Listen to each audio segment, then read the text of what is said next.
Well, howdy, everybody. My name's Rob, and I'm going to take you through a little story. A story leading back to the year 1900.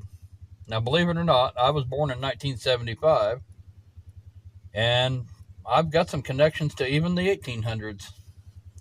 You know, my great grandparents and my wife's grandfather was born on the back side of 1900, the 1800s.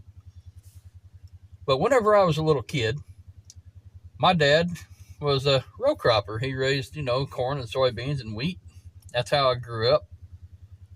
And one of the earliest uh, landlords that we had was an old man and an old lady, both born in the year 1900.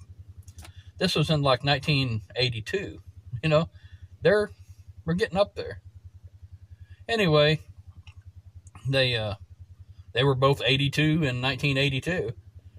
The old man had his arm tore off right between the wrist and the elbow, and he had a nub there and I think a loose hay loader behind on a horse with a team and a wagon and this loose hay loader loading hay on it, and he got his arm tangled in the chain, the sprocket, somehow ripped it off.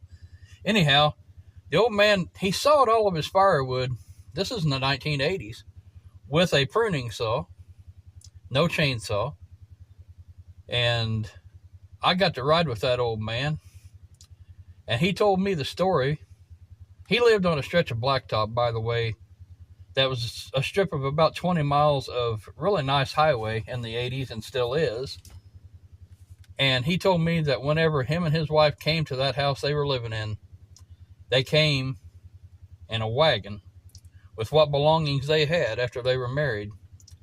And the wagon ruts were rubbing the axles on the bottom of the wagon.